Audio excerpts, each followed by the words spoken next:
Shalom saudara-saudara yang dikasihi oleh Tuhan. Ketika kita boleh menjadi orang percaya atau menjadi murid Yesus Kristus, ini merupakan satu berkat dalam hidup kita. Namun biarlah kita menjadi murid Tuhan Yesus yang setia, yang selalu ingin menyenangkan hati Tuhan dalam hidup kita. Salam jumpa dalam program Tuhan adalah Gembalaku. Seorang pengkhianat adalah seorang sahabat yang menikam sahabatnya dari belakang. Seorang penjahat belum tentu seorang pengkhianat bagi kelompoknya. Tetapi seorang pengkhianat, dia lebih buruk dari seorang penjahat. Saudara, label pengkhianat telah diberikan kepada salah seorang murid Tuhan Yesus yang bernama Yudas Iskariot. Karena dia memang telah mengkhianati gurunya dengan menjual gurunya dengan begitu mengerikan dan dengan begitu cara yang sangat menyakitkan. Menyakitkan bagi Tuhan Yesus dan juga menyakitkan bagi murid-murid yang lain. Namun demikian saudara-saudara, Yudas Iskariot adalah murid yang dikasihi oleh Tuhan. Dia adalah salah seorang murid yang dicuci kakinya oleh Tuhan Yesus. Bahkan dia dipercaya oleh Tuhan Yesus menjadi bendahara dalam seluruh pelayanan Tuhan Yesus. Namun dia berkhianat. Itu yang dikatakan oleh Mazmur 41 ayat 10, bahkan sahabat karibku yang kupercayai, yang makan rotiku, telah mengangkat tumitnya terhadap aku. Saudara, hal inilah yang akan kita renungkan dari firman Tuhan, Matius 26 ayat 47 sampai dengan 56. Waktu Yesus masih berbicara, datanglah Yudas, salah seorang dari ke-12 murid itu, dan bersama-sama dia serombongan besar orang yang membawa pedang dan pentung, disuruh oleh imam-imam kepala dan tua-tua bangsa Yahudi. Orang yang menyerahkan dia telah memberitahukan tanda ini kepada mereka, orang yang akan kucium itulah dia, tangkaplah dia. Dan segera ia maju mendapatkan Yesus dan berkata, "Salam Rabi," lalu mencium dia. Tetapi Yesus berkata kepadanya, "Hai teman, untuk itukah engkau datang?" Maka majulah mereka memegang Yesus dan menangkapnya. Tetapi seorang dari mereka yang menyertai Yesus mengulurkan tangannya, menghunus pedangnya dan menetakkannya kepada hamba imam besar sehingga putus telinganya. Maka kata Yesus kepadanya, "Masukkan pedang itu kembali ke dalam sarungnya, sebab barang siapa menggunakan pedang akan binasa oleh pedang. Atau kau sangka bahwa aku tidak dapat berseru kepada Bapakku supaya ia segera mengirim lebih dari 12 pasukan malaikat membantu aku? Jika begitu, bagaimanakah akan digenapi yang tertulis dalam kitab suci yang mengatakan bahwa harus terjadi demikian?" Pada saat itu Yesus berkata kepada orang banyak, "Sangkamu aku ini penyamun, maka kamu datang lengkap dengan pedang dan pentung untuk menangkap aku. Padahal tiap-tiap hari aku duduk mengajar di bait Allah dan kamu tidak menangkap aku. Akan tetapi semua ini terjadi supaya genap yang ada tertulis dalam kitab nabi-nabi." Lalu semua murid itu meninggalkan dia dan melarikan diri.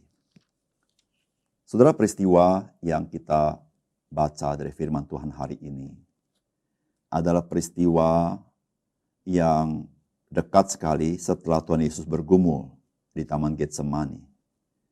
Dan ketika Tuhan Yesus masih berbicara dengan murid-muridnya, maka peristiwa ini terjadi, yaitu datanglah Yudas Iskariot. Saudara, Yudas Iskariot datang tidak seorang diri, tetapi dia datang dikatakan bersama-sama dia serombongan besar orang yang membawa pedang dan pentung, disuruh oleh imam-imam kepala dan tua-tua bangsa Yahudi. Saudara, kita bisa membayangkan dengan satu kelompok orang dengan lengkap peralatannya untuk menangkap Tuhan Yesus yang selalu berbuat baik kepada orang lain, yang selalu berbelas kasihan kepada orang lain. Sesuatu yang sangat ironi, bukan? Tetapi itu yang terjadi. Saudara, apakah pesan firman Tuhan hari ini bagi kita sekalian? Yang pertama-tama, saudara, firman Tuhan hari ini mau memberitahukan kepada kita bahwa Tuhan Yesus mengetahui semua rancangan yang ada di dalam hati kita. Saudara, itu yang Tuhan katakan kepada Yudas Iskariot. Tuhan katakan, "Hai teman, untuk itukah engkau datang?" Saudara, Yudas Iskariot mempunyai strategi bagaimana supaya Yesus ditangkap. Orang-orang yang membawa pentung dan lain sebagainya tidak terlalu mengenali wajah Tuhan Yesus.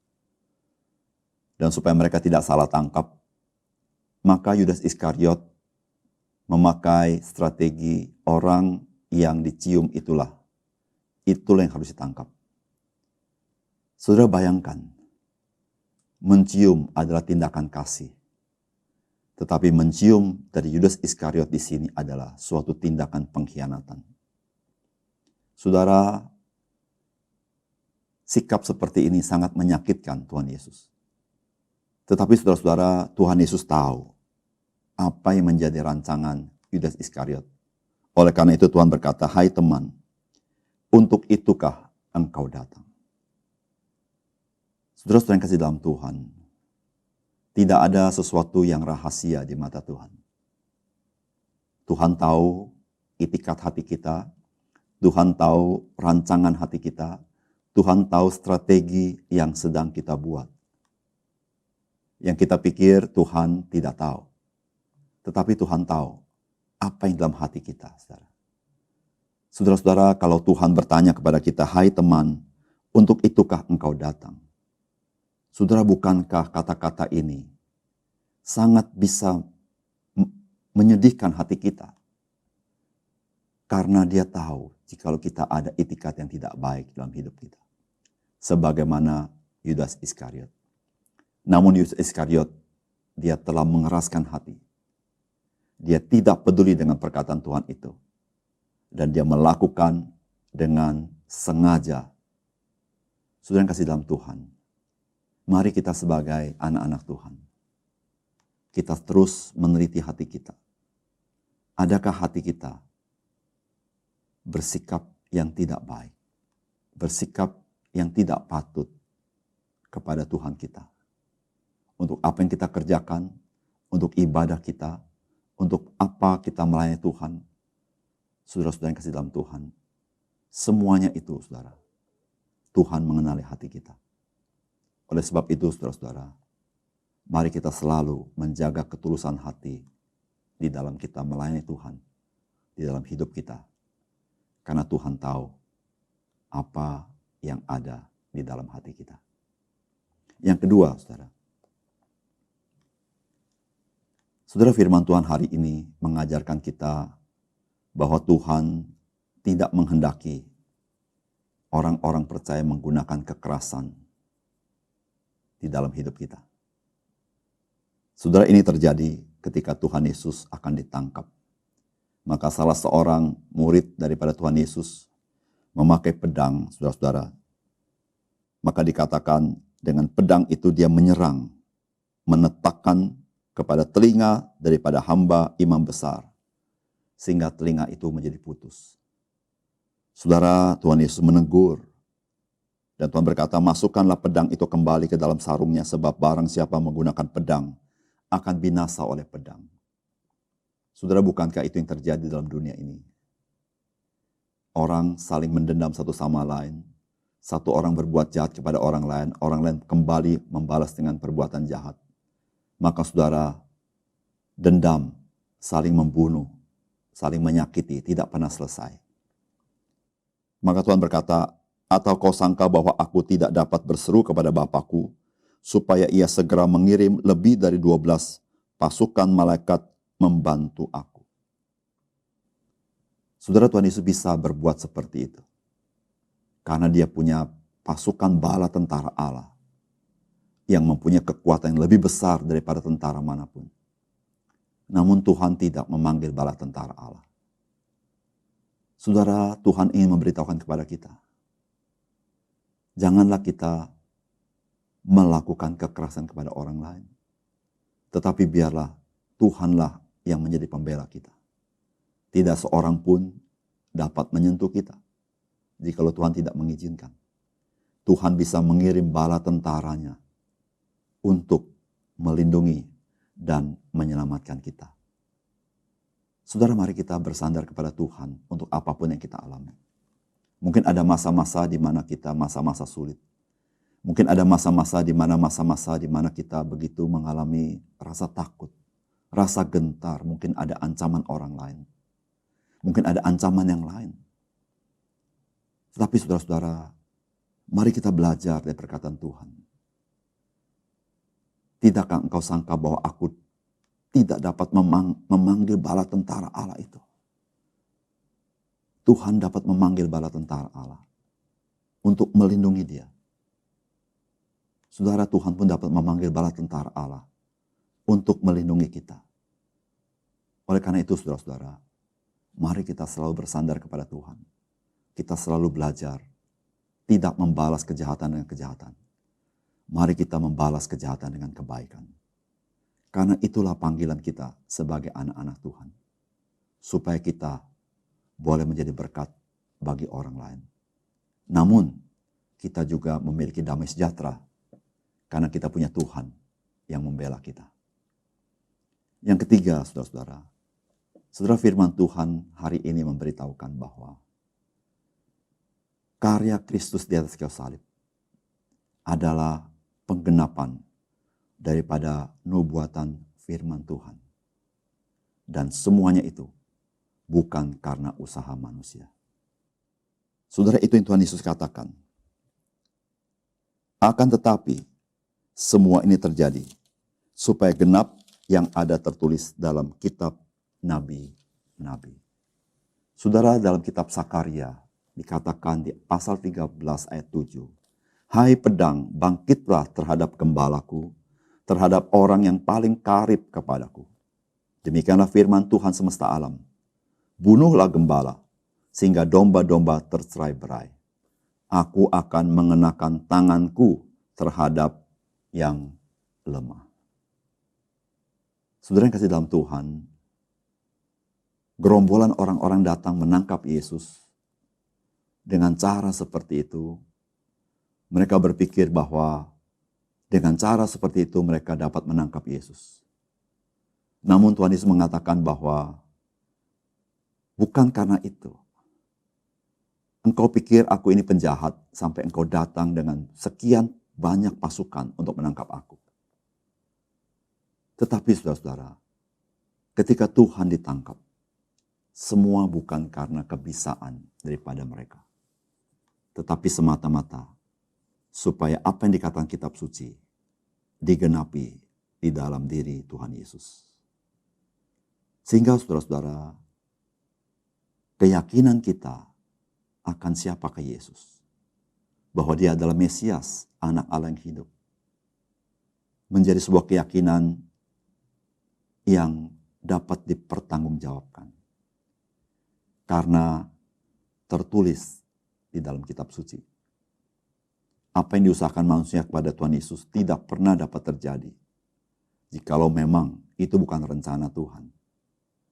Tetapi karena itu rencana Tuhan, maka segala sesuatu yang terkait dengan Tuhan Yesus itu digenapi secara detail. Saudara yang kasih dalam Tuhan, rancangan Tuhan adalah rancangan yang pasti terjadi. Rancangan Tuhan berbeda dengan rancangan kita. Seperti langit dan bumi yang begitu jauh.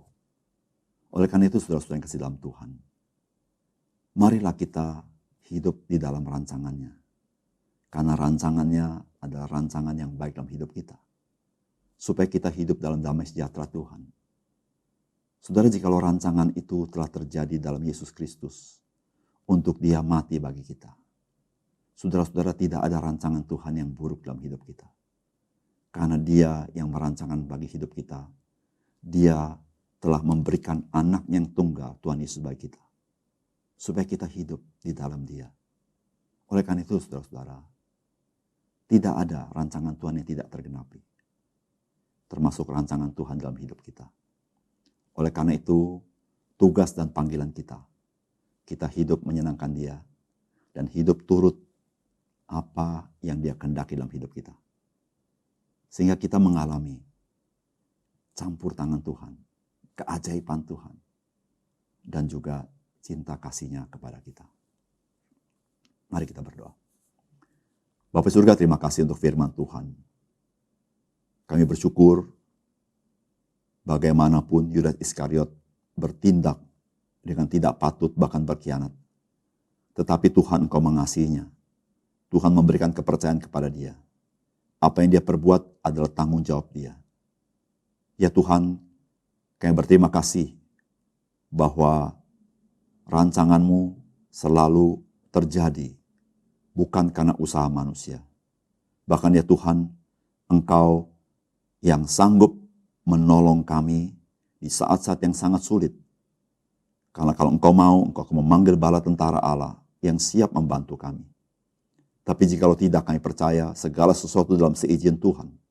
Ajar kami setia, ajar kami bersandar kepadamu, ajar kami percaya bahwa rancangan-Mu rancangan yang baik. Dan ajar kepada kami supaya kami dengan tulus melayani Tuhan. Tidak dengan maksud yang tidak menyenangkan hati-Mu.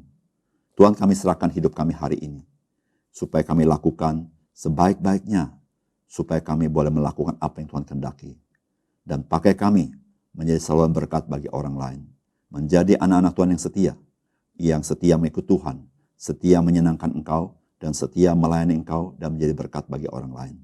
Terima kasih Tuhan. Dalam nama Tuhan Yesus kami berdoa. Amin.